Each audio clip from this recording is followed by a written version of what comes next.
فعل ماضی ہو یا جملہ اسمیہ ہو تو اس وقت یہ مفعول فی ہوتے ہیں، اور ترکیب میں اپنے ما بعد جملے کی طرح مضاف ہو کر اپنے سے پہلے فعل کے مفعول فی ہو جائیں گے۔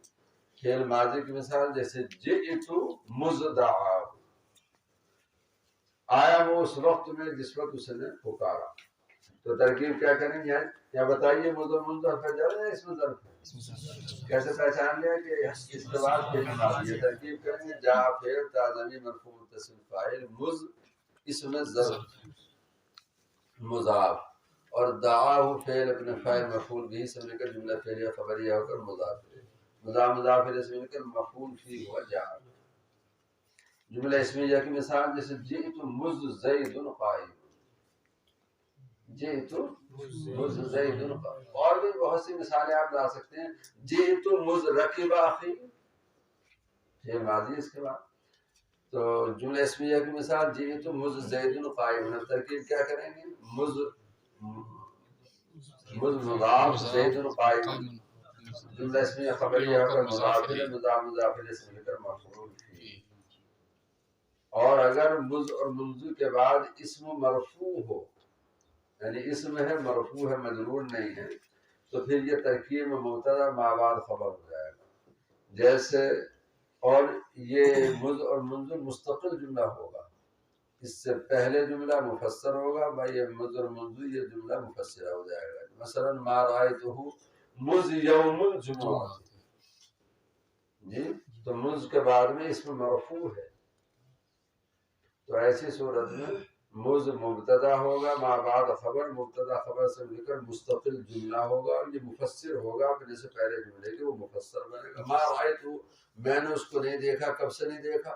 مز یوم الجمعہ، جمعہ کے دن سے ترکیب کریں گے۔ ما رأیت فعل اپنے فاعل مفعول بھی سے مل کر جملہ فعلیہ خبریہ مفسر، مز زید قائم، مز مبتدا زید قائم، وہ مز یوم الجمعہ، مز مبتدا یوم الجمعہ مضاف الیہ سے مل کر خبر، مبتدا خبر سے مل کر جملہ اسمیہ خبریہ مفسر۔ اب مفسر سے ملانے کی ضرورت نہیں، بس چلیے تو یہ اصول ذہن میں رکھیے۔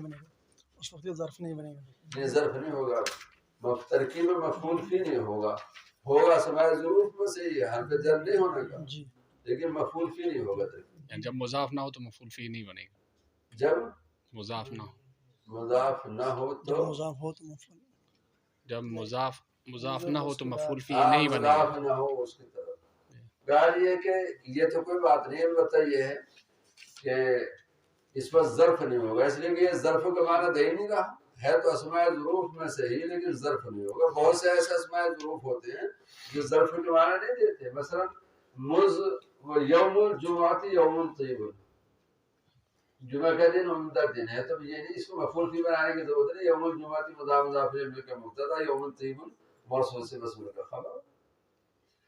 تو اسماء ظروف کی بھی دو قسمیں ہیں، ایک تو متصرفہ اور غیر متصرفہ۔ اسماء ظروف متصرفہ وہ اسماء ظروف ہیں جن کا ظرف و مفعول فی ہونا ضروری ہے، دوسرے کچھ اور بھی واقع ہو جاتے ہیں۔ ایک غیر متصرف ہوتے ہیں جو ہمیشہ مفعول فی ہوتے ہیں۔ تو یہ ہم نے تدریس و ہدایت النحوی جو ہدایت النحو کی شرح ہے اس میں تفصیل بیان کی اساتذہ کی۔ حرف جر کا ہوں گے حضرت، بس اس کے علاوہ باقی سب جگہ حرف جر ہوگا۔ تفصیل آپ تدریس الشرح میں تعامل میں دیکھ سکتے ہیں، وہاں بھی لکھی، کیونکہ حروف جر میں اس کو شمار کرایا گیا نا ظروف کو اور مضم منظور کو، وہاں لکھی ہے یہ بات تدریس الشرح میں تعامل کی شرح، اس میں ترکیب کے اصول بیان کیے گئے ہیں جو آپ کے سامنے آئیں گے جو شرح میں تعامل کی بات آئے گی۔ اب ہم آج کل بغیر ترکیب اصول کی ترکیب کرتے ہیں، جو بھی ذہن میں آئے، جو بھی حاشیے مل جائے، چاہے صحیح اور غلط ہو، اس کے اصول لکھ دیے گئے، ان اصول کی روشنی میں ترکیب کریں گے تو پھر صحیح اور غلط کا بھی ایک امتیاز ہو جائے گا، یہ صحیح ہے یا غلط ہے، اس کو دیکھ۔ خیر چلیے، تو ان کو ذہن میں رکھیے۔ متى تقوم الساعة، اب اسی اصول کو سامنے رکھ کر ترکیب کیجئے۔ متى اس میں ظرف مفعول فی مقدم تقوم کا، اپنے سے پہلے یا بعد کے فعل مذکور یا محذوف کا ظرف ہوتے ہیں، یہاں بعد میں فعل مذکور ہے اس کی کا ظرف بنا دو، ترجمہ ٹھیک ہو رہا دے۔ چلیے گا. تو اس انداز سے تمام اسماء غیر متمکنہ کی تمرین اور اجرا کرائے گی اور محنت کرنی پڑے گی بہت زیادہ، 15 دن کم سے کم. کوئی پریشانی آتی ہے تو آپ ہم سے رابطہ کریں، کوئی بات نہیں. آگے چلیے. اب آ جاؤ سبق نمبر. یعنی وہ ضروری نہیں ہے کہ اس کو ہم مفعول بنائیں، مضاف ہی بنائیں. کس کو؟ متا یعنی اسماء ظروف جو ہے. اسماء ظروف کا یہ متا یعنی کہ نہیں، ظروف مضاف ہونے میں ضروری نہیں ہوتا. متا کے بارے میں جو آپ فرما رہے ہیں کیا کہ متا کو مفعول اپنے سے پہلے یا بعد نہیں، والے فعل کا متا کو نہیں، ظروف کو. جی ظروف اپنے سے پہلے یا بعد کے فعل مذکور یا محذوف کا ظرف یعنی مفعول فی واقع ہوتے ہیں. جی اگر بعد میں کوئی فعل ہے تو اس کا مفعول فی ہو جائیں گے، اور فعل نہیں ہے تو محذوف کا ہو جائیں گے. مثلا میں سمجھائی دوں اس بات کو. فعل مذکور کی مثال جیسے متا تقوم الساعہ، ترکیب اس کے بعد فعل ہے نا، جی تو ترکیب کریں گے متا، اس میں ظرف مفعول فی مقدم تقوم کا، تقوم فعل اور ضمیر الساعۃ فاعل، پھر اپنے فاعل مفعول فی مقدم سے مل کر جملہ فعلیہ خبریہ ہوگا. یہ استفہام کے لیے نہیں ہے جو جملہ فعلیہ انشائی بنائیں گے. اور اگر فعل محذوف نہیں ہے تو وہاں اگر فعل مذکور نہیں ہے تو محذوف ہوگا. جیسے ایانا یوم الدین، تو یہاں ایانا یہ مفعول فی ہوا ثابت اسم فاعل کا، ثابت اسم فاعل اپنے فاعل مفعول فی مقدم سے مل کر خبر مقدم، یوم الدین مبتدا مؤخر. جب یہ اصول ذہن میں ہوگا تو ترکیب میں کوئی پریشانی نہیں ہوگی کہ اس اسماء ظروف اپنے سے پہلے یا بعد کے فعل مذکور یا محذوف کا ظرف یعنی مفعول فی واقع ہوگا. بچوں نے بھی مفعول فی نہیں پڑھا لیکن انہیں نام یاد دلا دو بس کہ مفعول فی نام رکھنا ہے اس کا، جہاں بھی آئے گا مفعول فی آگے پڑھ لو گے اس وقت.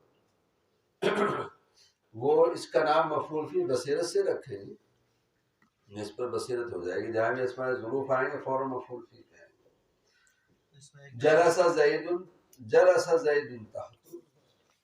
جی ایک ترکیب یہ ہے نا، جیسے القلم فوق المکتب، القلم فوق المکتب مفعول فی ہوگا، القلم مبتدا اور ثابت فوق المکتب یہ خبر مفعول فی شبہ فعل، شبہ فعل. اس میں فاعل اپنے فاعل اور مفعول فی سے مل کر شبہ جملہ فعلیہ خبریہ ہوگا. جلس زید تحت، جلس فعل زید فاعل تحت مفعول فی. البتہ یہاں بھی پہچان کرا دو کہ اگر مضاف الیہ لفظوں میں موجود نہیں ہے تو مبنی، جلس زید تحت، اور مضاف الیہ لفظوں میں موجود ہے تو معرب. تو یہ تحت مبنی ہے نا، معرب بناؤ اس کو، جلس زید تحت الشجر معرب ہو جائے. خیر اسی طرح تمام اسماء غیر متمکنہ کی تمرین کرا لینا. اب آگے چلتے تاکہ آگے بڑھ جائے گا. سبق نمبر صفحہ نمبر 35 پر سبق نمبر 23 کھولیے. اسموں کے عموم اور خصوص کے اعتبار سے اسم کے عموم اور خصوص کے اعتبار سے دو قسم، معرفہ اور نکرہ. چلیے معرفہ وہ اسم ہے جو کسی معین یعنی دیکھیں جب آپ اس طرح پڑھائیں گے پابندی سے تو مسائل آئیں گے جی ایک سال، لیکن آپ اس مسائل کو حل کیجئے پھر اس کے بعد بہت ہی اچھا رہے گا انشاءاللہ. ایک صاحب نے تو ٹیلی فون کیا جی آپ کی دروس خاصات پڑھایا کرتے تھے، وہ چھوڑ دیے. میں نے کیوں چھوڑی؟ کہ وہ تمرین نہیں ہوتی تھی. میں بڑا بڑی ہمت کا کام کیا، تمرین مجھ سے ایک سال کر کے تم ٹیلی فون سے پڑھ لیتے، پڑھا دیتے تھے، کتنا اچھا ہوتا. اس میں کیونکہ خاصیات کی تمرین دی گئی ہے کہ مغالبہ اگر ہے تو آپ دیکھیں گے بعد میں نمبر آئے گا تو مغالبہ کی اس میں تمرینیں ہیں. اگر آدمی اس کو حل کر لے تو کتنا فائدہ ہو. حدیث سے قرآن سے تمرین ہے. تو بعض لوگ جو ہمت ہار جاتے ہیں وہ چلے گئے، ختم ہو جاتے ہیں. جو ہمت سے کام لیتے ہیں پھر وہ ڈٹے اور جمے رہتے ہیں تو پھر کامیاب ہو جاتے ہیں. جیسی منزل ہوتی ہے اسی طرح محنت کرنی پڑتی ہے. منزل اگر دور ہوتی ہے تو محنت ڈٹ کر اور جم کے کرنی پڑتی ہے. منزل اگر قریب ہوتی ہے تو تھوڑی محنت سے بھی کام ہو جاتا ہے. چلیے گا. معرفہ وہ اسم ہے جو کسی معین یعنی خاص چیز کے لیے وضع کیا گیا ہو، جیسے ثناء الرحمن. معرفہ کی 7 قسمیں ہیں: ضمیر، علم، اسم اشارہ، اسم موصول، معرفہ بالالف واللام،